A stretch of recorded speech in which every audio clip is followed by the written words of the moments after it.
So it is my pleasure to bring up my LinkedIn buddy and new friend here, Amanda DaCosta. Yay!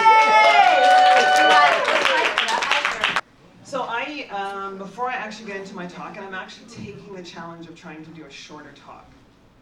I'm going to cheat with some notes so that I don't miss too much. But before I get into it, I wanted to just do a fun little thing here. I used to be a group fitness instructor.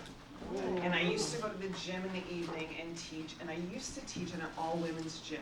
And it was awesome. We used to have the best time.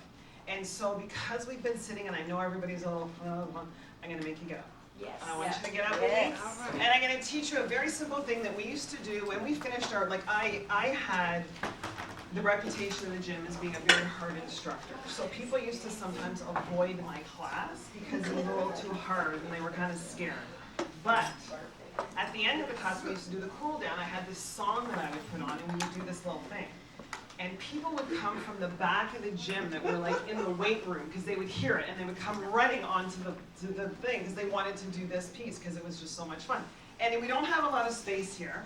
I used to give them heck too. I used to say, if you came in now, you've got to come in at the beginning. I used to try and push people out. You can't come now, you can't come now. But anyway, so we used to do this fun little thing. It's a very simple step. We don't have a lot of room. But the way we would do it is it's simply 1, 2, 3, tap, back, 2, 3, tap. Then we used to go to the side and all this stuff, but we're only going to be able to do a little bit of forward and back because I don't want anybody to fall. And if you don't have a little space, just do it in your space. So let's just try it before we start the music. It's very simple. Oh, you can't do the music? I'm going to try to get it on my phone. Okay. It's on YouTube. Well, you got to use that. Oh, sorry, yeah. That song. I know. Can you get YouTube? It doesn't, So let's just practice. Let's just kind of practice the move anyway. So it's 1, 2, 3, tap, back, 2, 3. So the foot you tap becomes the foot you lead with again. That's why you don't put it all the way down. So it's 1, 2, 3, toe, back, 2, 3, toe, 1, 2, 3, toe, back, 2, 3, toe. We so need the music. I know. Hold on. Because once we get the music, it's just so much more fun, because it's such a great song.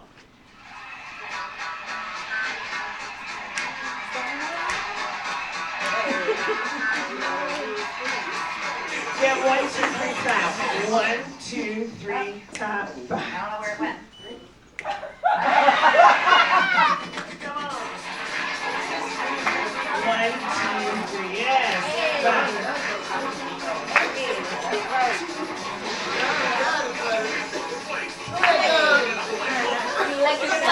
Clap. 1, 2, 3, and clap. And back. Give your foot up.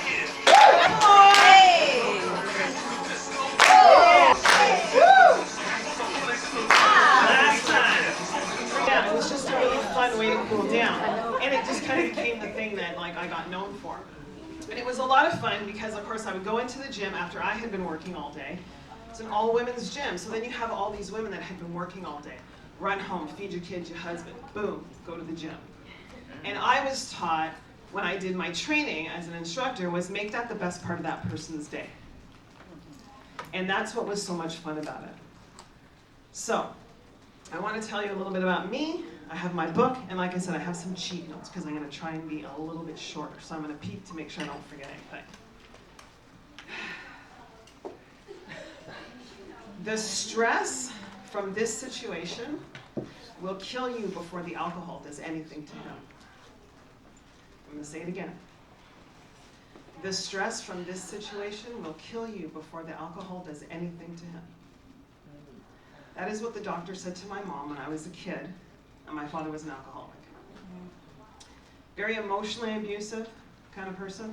If you've ever lived with anybody who has an addiction, it completely consumes them and everyone around them. She didn't tell me that, of course, until I was in my 30s, but that's what happened when I was young.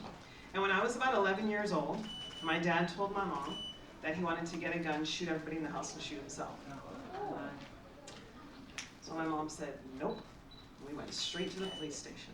And I still remember sleeping on the bench in the police station that night. It took about 4 police officers to hold my dad down that night. Ooh. So, I maintained a relationship with my dad until I was about in my early 20s. And when I was about 16 or 17, I went to his first birthday party. When you're in AA and you get a year sober, it's called a birthday. Yes. So when I was about 16 or 17, I went to his first birthday party. And it's funny the things you keep. When I was at that, somebody read a poem called The Man in the Glass. And the whole poem is basically about how you can cheat the world with who you're telling everybody you are. But when you look at that person in the glass, you cannot lie. And so I got that poem from my dad and I kept it. Fast forward, my dad was still not a great person. Still treated us pretty badly. And the only thing my mom asked for when my parents separated was she said to the judge, my daughter wants to go to university and I don't think I'm going to be able to always pay for that. And I would like to just have him help so that at least she can go to school. And my dad agreed. Because remember, at the time when I split up, I was like 11 or 12 years old. So my dad was providing a little bit of money, but there was a stipulation that said, if I stopped going to school, he didn't have to help me anymore. So I was going to university, starting my second year, studying psychology, because of course now I want to help everybody. And I called my dad to see if he had a little bit of money to help me out. And he said to me, no, I can't afford it. Luckily I had my mom, my brother, and I had a job. But what happened was, about a year later, my dad said, well, you haven't been going to school, because I took a year off, because I needed to make some money to get into university. So I took the year off to work. And he said, well, you haven't been going to school, so I don't have to keep supporting you. And of course, he didn't tell me, he told my mom. So she had to be the bearer of bad news. About a week or two after this, my dad called me and said, I was wondering if you and your brother, who's a mechanic, can keep my car for me, because I'm going to Hawaii. No. And I did not begrudge him going on a vacation. But it's that I wasn't worth spending money on. Wow. I wasn't worth spending any money on. Because when I was a kid, I wasn't worth spending money on either. I wanted to play the piano? No. Wanted to do gymnastics? No, because that costs money and he would rather drink. So I got to the point where I was just fed up and I realized, you know what, I have to end this. And I stopped talking to my dad when I was about 22 years old. I was like, I'm done. Like, I'm just done with this. Because the way you're treating me is affecting me and the way I look at myself. We talked yesterday about how children have been taught to be seen and not heard. I learned how to not be seen. I can walk into a room and leave, and you wouldn't even know I was there. I mean, I can still do that if I'm not careful. Somebody said to me yesterday, you're very quiet, and I was like, uh-oh, Amanda, you're doing it again. Very easy for me to do that. So I decided, okay, that's the end of that. But have you ever built a boundary so well that it becomes a brick wall? Yeah, we'll get back to that. So I went back to university, got my degree, went off and started working in the mental health and addiction sector, and I loved it. It's exactly what I wanted to be doing. Did that for 15 years. Rose up to the point where I was managing the program here in Toronto, because I'm right from here. Here in Toronto, a mental health and addiction program where most of our clients were homeless. All of them had a mental health or an addiction issue, and I had just a great career doing that. I loved it. And then I got married, and in 2012 I had a little boy. And I took a year off, and then I decided, you know, I'd really like to have more time with him, because I know when I go back to work, I'm gonna be there all day. And this is my only little guy. So I went to my boss and I said, can I have a second year of unpaid leave? And I was wavering even before I asked her, because I knew financially it was gonna be really tough. But you know how something's pulling you? And you're like, I know I wanna do this, but it's really maybe not the best decision, but for some reason I can't say no. So I decided I gotta do it. Asked her for the second year, she said, don't worry about it, go for it, your job will be there when you come back. My son had his first birthday. A couple months later, just before my mom's 69th birthday, she was diagnosed with stomach cancer. My mom, my brother, and I are the closest people you will ever know. That's the only reason I've survived. My mom made me resilient, absolutely. Because she left my dad with nothing. barely had a job, but survived. So she was diagnosed with stomach cancer, and the first thing the oncologist said to us is, this is not a cancer we can cure. So I knew she didn't have a lot of time. And I eventually went back to my boss and I said to her, I can't come back to work. I got my mom, I got my little boy, I just can't. And she said to me, I understand. And so I left. Unfortunately, the doctor was right, because on Christmas Eve, this year it's 10 years that my mom passed away. The stomach cancer took her. But I'll never forget, okay, and if you're a mom, you're gonna get this. We were in the oncologist's office the month before she passed away, and he said to her, the chemo isn't doing anything. We have to stop the treatment. The cancer is just advancing. And without missing a beat, she looked at me and she said, don't worry, you'll be okay. That's a mom. She thought of me in that moment. Don't worry, you'll be okay. But I realized that so much of my life, I've been living in survival mode. In survival mode. That boundary was a brick wall. And brick walls not only cut you off from other people, they cut you off from yourself. And so I was resilient, and I was strong, and they used to give me everything at work because I could see work before it even came. I'd be like, this needs to be done, that needs to be done, this needs to be done. So I always became manager in every job I ever had because I saw everything that needed to be done and would just start doing it. So I realized I was living in survival mode. And I realized that I was very much making myself invisible and not allowing myself to do the things I really wanted to do. Because when I was about 25 years old, I had this idea of becoming a life coach, and I had heard about it, and it wasn't a very big thing back then. But I went to a conference, and they had one of the women there, and they said to her, why don't you go up and get things started? And she got up there, and she was dynamic, and she was energized, and she was just amazing, and it scared the shit out of me. And I thought, I can't be like that. And there was a very nice gentleman there who sat down in front of me, and he said, Amanda, talk to me. And he said to me, you know what, you should come back, because we have other free events that you can come to. Because he knew I was scared. So what did I do? I waited about 25 years to become a life coach. Because I was 25. I'm now 53. I've only been doing this for about 5 years. So it was after my mom died, and then I left my job, that I decided, I've always wanted to do this. And I've always wanted to do something that brings in that fitness stuff, that health stuff, and the mindset stuff. So now's the time to do it. So I went and I did my health coach training, my life coach training, mindset training. And in that training, one of the things I learned is that you can only take your clients as far as you are willing to go. That's right. And that was huge for me when they said that.